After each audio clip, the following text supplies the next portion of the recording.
back to another reaction video. I haven't made a lot of reaction videos in a while. I haven't made a reaction video in a while, and I was busy. But this is 3 true hitchhiking horror stories. I haven't watched horror stories in a while. I don't think I made one. Let me know if I did. I didn't remember. But let's dump on in. Here we go.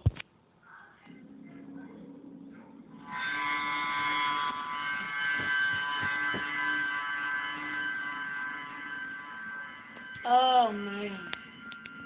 I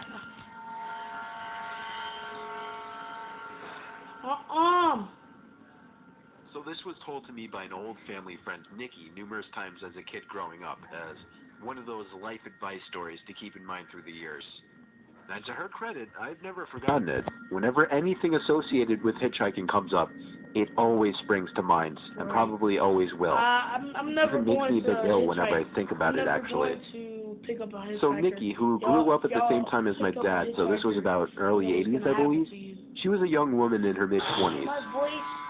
She's one of those real kind of kind-hearted souls, weird, always willing as to I help say. another out in a time of need, you know? And I can't imagine her being anything other than that when she was younger, so I totally see her doing this too. So driving into the city, which was about a 2-hour drive from town, she saw a man walking down the side of the road. As she neared, he turned and, in typical hitchhiker manner, stuck out the old arm and thumb. Nikki, bless her heart, pulled over and asked him if he needed any help. She told me he was really polite, if not a bit shy, when he asked for a lift into the city. Nikki gave a smile and popped open the passenger door for the guy, who then tossed his bag into the back seat and buckled up for the ride ahead.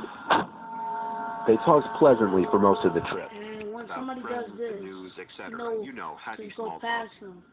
She felt that they were getting along very well, and even bought him dinner at the pit stop a little over halfway there.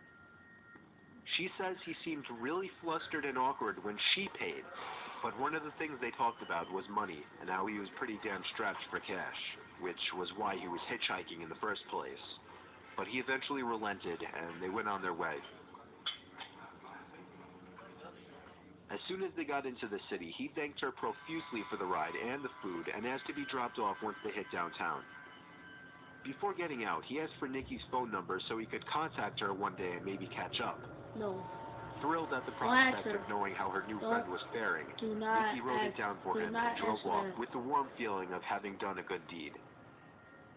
Now, I'm sorry if you were expecting something creepy to have happened by now, but I think this is what freaked me out so much as a kid. How nice everything seemed to have worked out. Nikki gets this crease in her forehead and a funny look in her eye when she tells me this next part. How a week later, she got a phone call from the same man she had picked up. Same man. He didn't let her get a word in edgewise after hello, and told her that she should thank God that she was raised so nice. Because when he first got in the car, he was planning on raping and murdering her once they got to that pit stop. That he was going to steal that car and dump her body in a ditch further down the road and go on his merry way. But after she talked with him so kindly and even treated him to dinner, with a smile on her face, he couldn't bring himself to do it. He didn't think that he could live with himself after doing that to such a nice lady. The man's final words on the phone were, "Please, Nikki, please, never ever pick up another hitchhiker." Then he hung up the phone. Right, that's right. Nikki never got a call from him again. Listen. When she tried redialing the number, she got a payphone. Just listen. And so, I've learned one important thing from this story. That I'm going to take that man's advice and never, ever pick up a hitchhiker. And that's right. When they put their thumbs up, just go right past them. The Wrong Hitchhiker by Nathan Bartholomew. I've learned one thing from my one and only experience picking up a hitchhiker. Don't pick up a hitchhiker. It was a Saturday night, probably around 1 in the morning.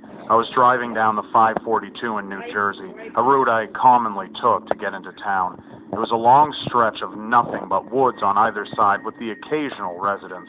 I was on my way back home from town, and as usual at this time of night around our quiet old town, there was not a single other car on the road. I turned on the off-road lights on my Jeep to have optimal vision on the unlit highway, which allowed me to spot somebody far down the road, just standing at the side. As I got closer, I saw him raise his arm up and stick up his thumb. He was trying to hitch a ride. My heart started racing. I had no idea if I should stop or not. Go. I slowed down just to get a better look at the guy, first of all. He seemed like a younger man, maybe 28.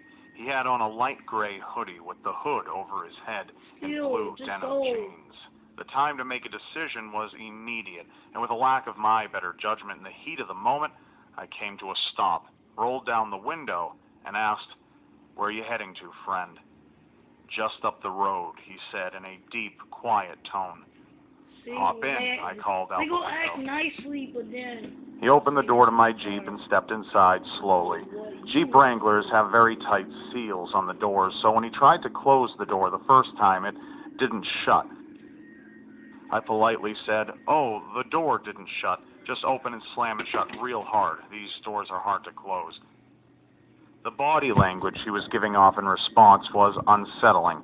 About 3 seconds after I had finished my sentence, he looked at me, then turned his head slowly to the right, and again waited 3 or 4 more seconds. Okay, that has got to be the most creepiest thing I ever saw. By the way this guy was moving, I already regretted my decision to let him in. Like when they I look put my at you foot on like the gas and we started turn moving around, along the road. The speed limit on this road was 55, but I was going 75 just to get the guy to his destination quicker. "So, how far did you say you're going?" There was an awkward gap of silence before he replied with, "Just a few miles up."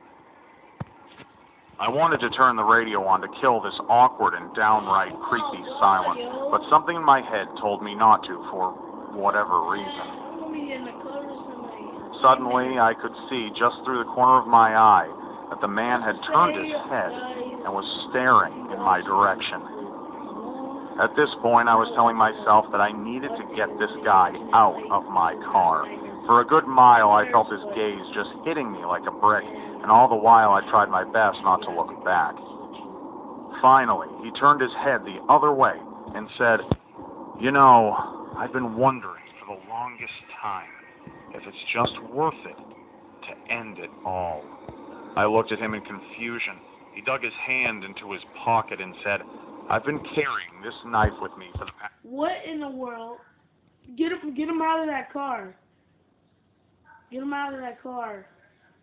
Because if you saw a man saying, "Oh, I've been wondering, I've been waiting this long to end it all," to you, and you confused, right? And he pull out a knife. You throw him out to the car. Excuse me, that dark me. But you throw him out of that car. I mean, seriously, guys. Just make the right decision, that's all. Last few weeks, wondering when the right time would come. He pulled out a big red knife from his pocket, and at that instant I felt like my stomach had dropped out of my body. I told him to put the knife away immediately. He told me in a calm, emotionless voice, "Pull over next to that sign." I did what he said, coming to a stop next to a speed limit sign, and what followed still haunts me. He began to slit his forearm next to 3 other scars from previous assumed self-inflicted cuts, and let out a disturbing moan. I managed to choke out the words, "You need to get out of my car right now, buddy." He looked at me again and said, "Get out of the car. I want to show you something." I told him no, and he raised his knife up closer to me as an obvious threat. "Just get out for a second.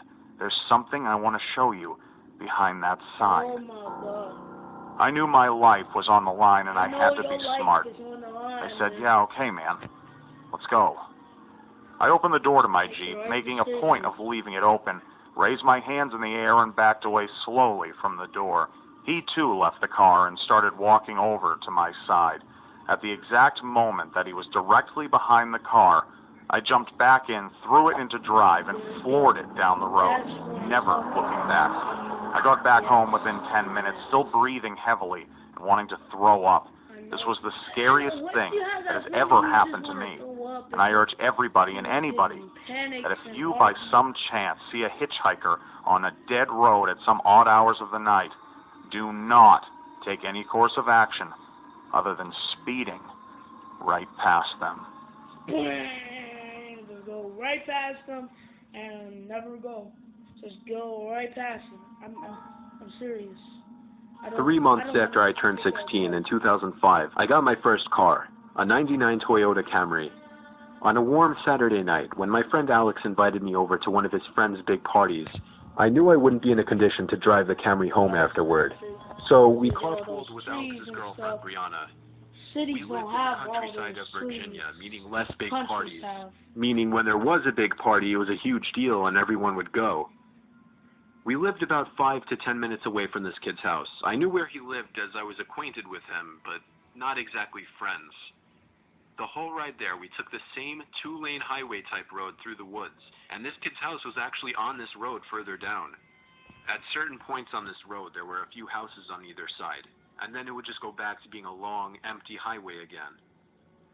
The house was tiny, like a lot of houses around the area, but the party was held outside anyways, since his closest neighbors were relatively far away, and noise wasn't an issue. I'll skip most of the party up until the point that Brianna, who was supposed to be our designated driver, had to suddenly leave for a small family emergency. Alex said it was fine and that we'd find a ride home. Well, fast forward another few hours and another few drinks, and I could barely even walk straight. I checked my watch, and it was like 2 in the morning. I figured it was time to go. I started looking for Alex, but I couldn't find him anywhere. In fact, it seemed like everybody I knew had already left. I could barely even think straight, but I was still furious at the fact that Alex could have actually left without me. I had to use the party host's phone and dialed Alex's home number. After 2 tries, I gave up and then realized I shouldn't wake his family up. So, literally not knowing what else to do, I deliberately stepped out onto the road and began walking back home. I knew this walk would take anywhere from half an hour to an hour in my condition. Alone, Maybe if you after do that, 15 minutes of walking down the road, you'll be the like, slight shine of car headlights on the road was fading in from behind me. Jumping for joy inside, I lifted up my arm and stuck out my thumb. As the car neared, it slowed down and came to a stop right next to me. The man driving the '98 Ford Explorer rolled down the window and asked where you headed. I told him my house was just down the road and beyond a right turn, probably slurring my words beyond comprehension. He chuckled and told me to hop in. I thanked him and joyously hopped into the truck. I was exhausted, and I remember completely disregarding things the guy was asking me because I was so close to just passing out. And that's what happens. The memories of being in that truck turned to a fog, as I'm sure I passed out. wow. You know what's going to happen when you pass out. Murdered, killed. The next thing I remember, I woke up still in the moving truck. The guy looked at me and laughed, but didn't say anything. You know it's going to get busted. And realized the road we were on wasn't familiar. It's not a way to home. Where are we going? He then said, so what were you doing out this late anyway? As the man answered my very straightforward question with another irrelevant question, the sobering reality of the situation hit me. You can let me out anywhere, I told the man. The man responded with a firm no. I felt like throwing up as he said that. No, I really actually felt like I was going to throw up. I started to gag as I felt more and more nauseous by the second. The man took his eyes off the road to look at me, and that's when I thought of the perfect distraction. I turned in his direction as I continued to gag, and he started to kind of lean away and slow down the car. Thankfully, I drank as much as I did, because I finally threw up and made a point of doing it all over the man's lap. Ew. The man yelled in frustration and stopped the car, and that's when I took it upon myself to run for my life into the woods and duck behind a few bushes. He's not going to find me. I bet. The man came following into the woods with a flashlight, and on 2 separate occasions, he shined the light straight over me without noticing. Eventually, I heard his footsteps walk even further into the woods past me. That was when I ran back to his truck, but unfortunately, he was smart enough to lock it. By some miracle, Wow. I saw another car approaching in the distance, and Miracle, I ran out into the middle of the street, miracle. waving my arms like a lunatic. The car tried to avoid me, but I wouldn't let it. They were forced to stop, and I yelled at them to help me before they came back. Once I told them that I was kidnapped by the man who was driving that Ford Explorer, the driver agreed to give me a lift. Not to the police station or anything, but to my house. I made it back safely, where I couldn't thank the driver enough. I immediately woke up my parents and told them. My dad wanted to know if I got his tag number, and then I felt like punching myself in the face. I failed to get the simplest information from the guy that would have allowed me to actually properly report him. All I knew was that he drove a faded blue '99 Ford Explorer. I made sure to give Alex a piece of my mind, and part of me always held a grudge against him ever since, just for abandoning me at a party without telling me. I haven't seen him in 4 years now, however, and this was actually the first time I even thought about this incident for almost a year now. As time goes on, even the worst of memories may start to fade, but after writing this to share with the internet, it's once again fresh in my mind. Thank you so much for watching, and we hope you enjoyed. But be sure to keep those lights on and tune into the video that Mr. Nightmare and I have done on my channel about horrific hitchhiking murders. You can either click on screen now or in the description below to watch that video, and be sure to subscribe while you're there, because you won't want to miss what's next. Whoa! Why would you don't look at me like I hate when people do that. Do not look at me like that.